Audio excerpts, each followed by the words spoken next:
All right, so 2025 GCE, Civic Education, Section A. And the first one reads, the constitution that can be altered only through a special procedure is said to be dash. The constitution that can be altered, which means changed or amended, only through a special procedure is said to be, and of course the answer is definitely B, rigid.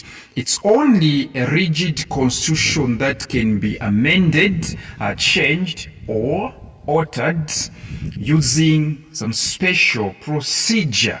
Yes, it's rigid, it's difficult to change. Number 2, according to the Local Government Act of 1991, councils were to be classified in order of seniority as dash. According to the Local Government Act of 1991, councils were to be classified in order of seniority as dash. In short, when it comes to ascending order, okay, with regards to seniority, which one should be the first, which one should be the second, which one should be third, all right, when it comes to Local Government Act of 1991. And of course the first one is a city council. The second one, the second largest, or the second in terms of seniority, or the second senior is municipal. Let me say municipal council. The third one is definitely district. And of course the answer is definitely B, city, municipal and district. And number 3, periodic elections are an indispensable part of democratic governance. Periodic elections are an indispensable part of democratic governance. According to the Zambian constitution, when are general elections held?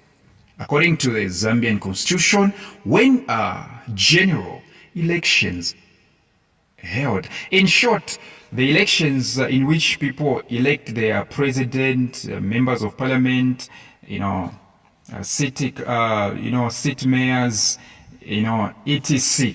When exactly are those elections held? And of course, it's every Thursday. Let me say every second Thursday after 5 years. Like what happened in 2021 in Zambia, all right, it will happen in 2026, all right. So in 2026, Zambia will vote exactly on Thursday, 13th Thursday, all right, 13th August rather, okay, 13th August, and it will be on Thursday.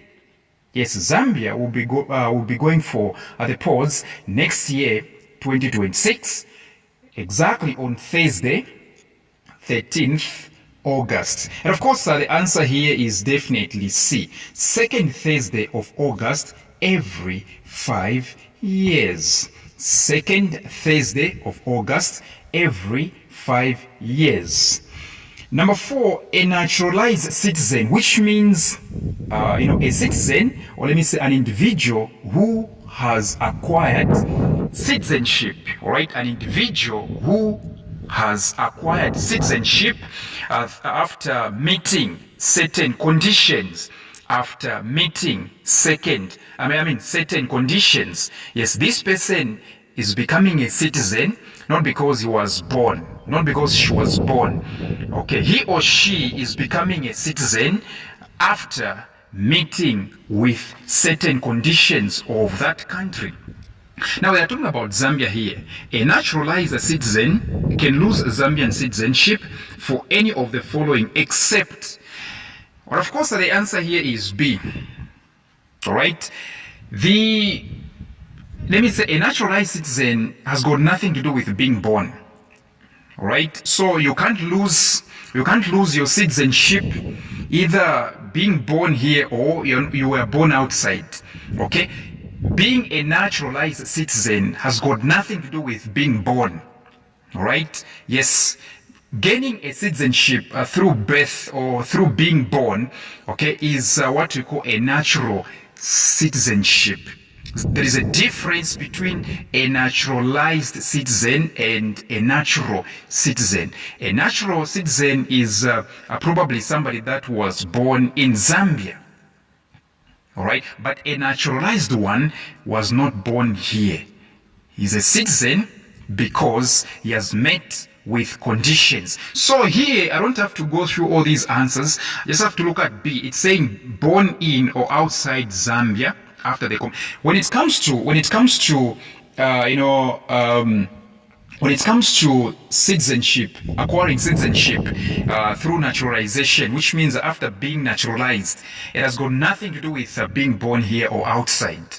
All right. So, which means, a naturalized citizen can lose his or her citizenship through A, through C, right, or through D. Yes, but not through B. Reason being, it has got nothing to do with being born inside of Zambia or outside. Yeah, so the answer here is B.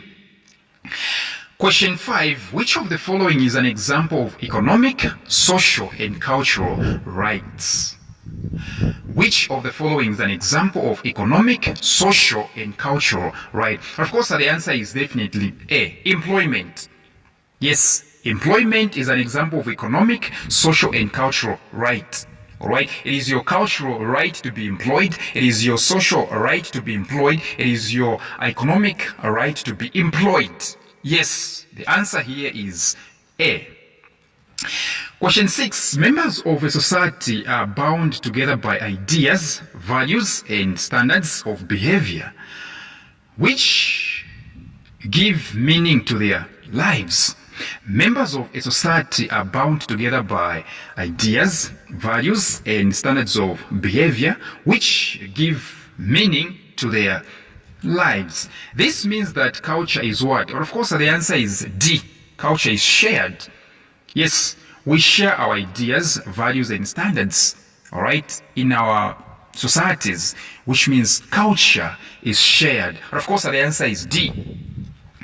Number 7, Panadol is an example, or let me say, Panadol is a good example of dash substance. Panadol is a good example of dash substance. And of course, the answer is definitely over the counter. You can buy this one over the counter. No problem. You don't need any prescription. You don't need any, permission from a physician, a doctor. You can buy this one even without any prescription. It's over-the-counter substance. C is the answer. Number 8. Which of the following does not fall under civic organizations? Which of the following does not fall under civic organizations? Civic organizations are these organizations we call civil societies, all right? Their main interest is simply to promote the rights of individuals, rights of citizens, rights of employees, rights of prisoners, all right? Yes. These ones have got nothing to do with what? Earning interest or profit whatsoever. It has got no affiliations with the government. So the answer here is definitely D. Zambia Chamber of Commerce and Industry. Okay, ZACCI. This one is about making profit. This one is about making money. Okay, civic organizations, aka civil societies, okay, have got one intention. Okay, their intention is to promote human rights, not to make money. So the answer is D. D is not falling under civic organizations. Number 9, Mrs. Moshi, an agent of one of the insurance companies, explained to her clients the reasons for buying insurance.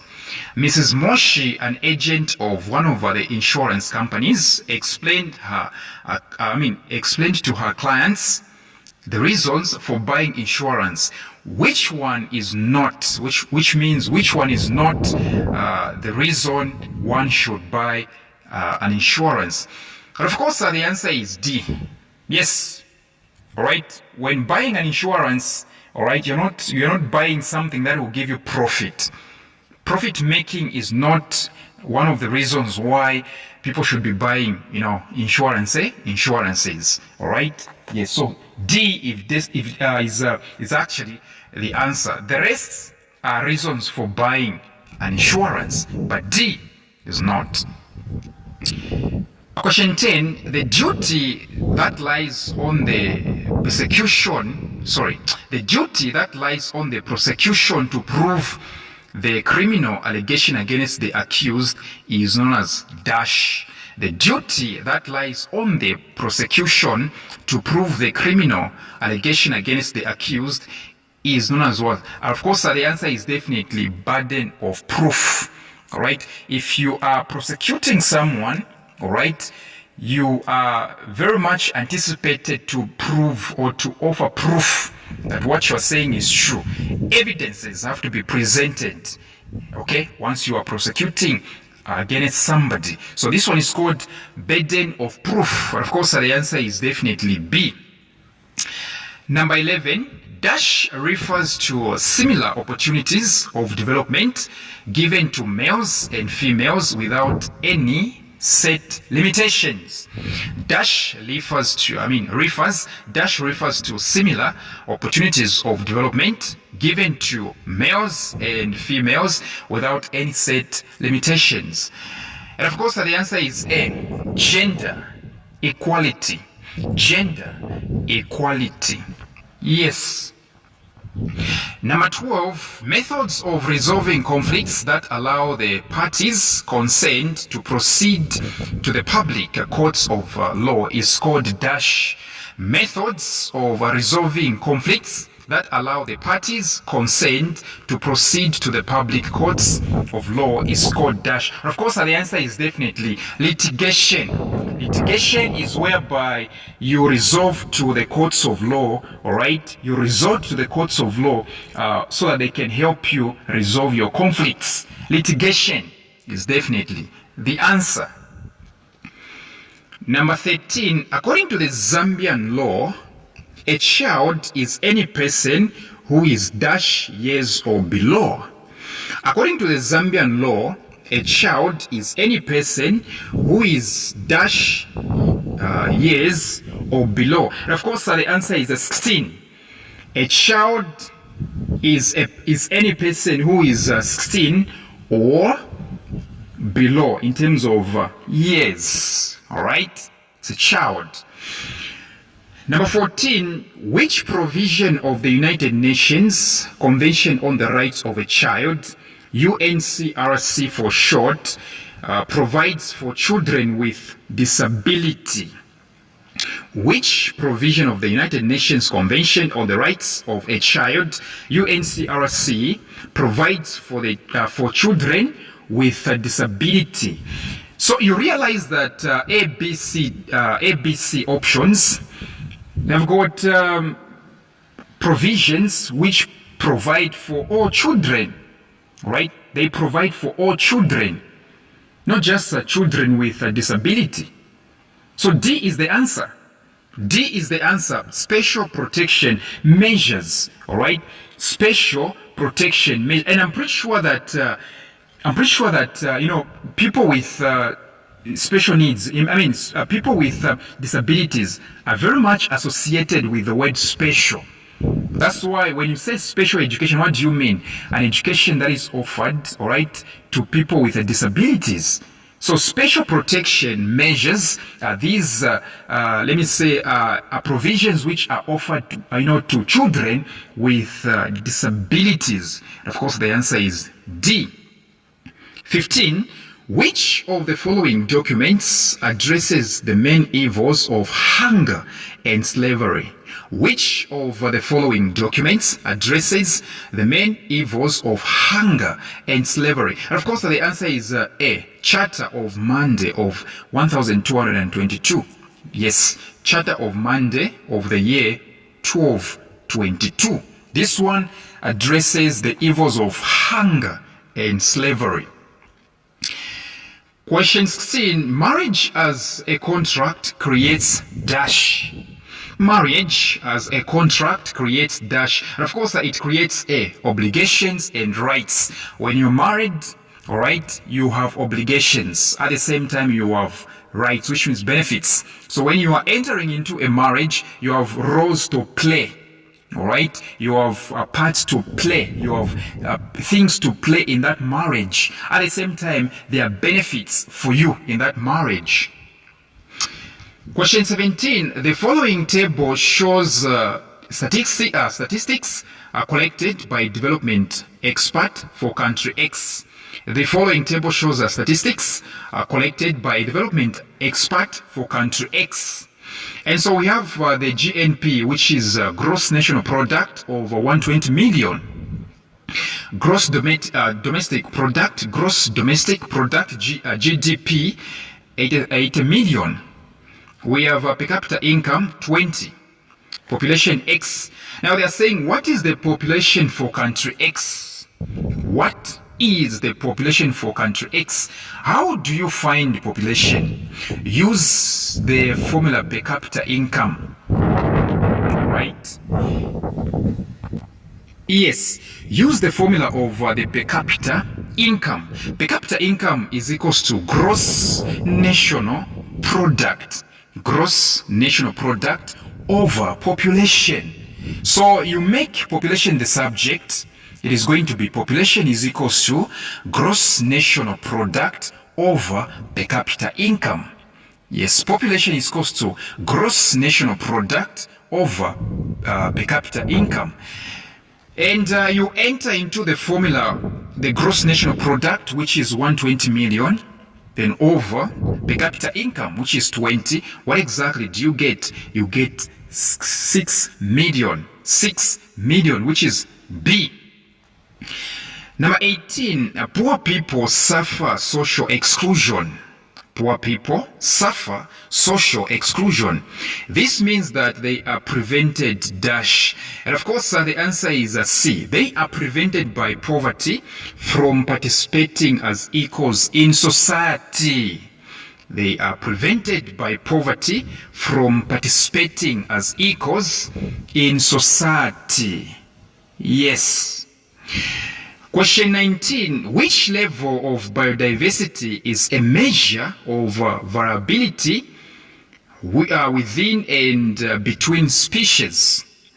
Which level of biodiversity is a measure of variability within and between species or species? And of course, the answer is definitely C. Genetic diversity. Genetic diversity is a measure of variability within and between species.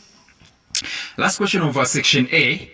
Foreign aid means dash. Foreign aid means dash. Oh, did I forget? Please come from our substitutions, right? Yes. And your friends pass the exams. All right? Yes. I can give you the lines. They will tell you they pass the exams like crazy. People that I used to tutor this year, people that wrote these papers, 2025, right? If you're arguing, come, I show you their results. Yes. Okay. Foreign aid means what? And of course, the answer is definitely C. The international transfer of funds, goods and services in form of loans and grants from one country to another. That's what we call the international transfer of funds, goods and services in form of loans and grants from one country to another as foreign aid. Yes, come for my WhatsApp tuitions.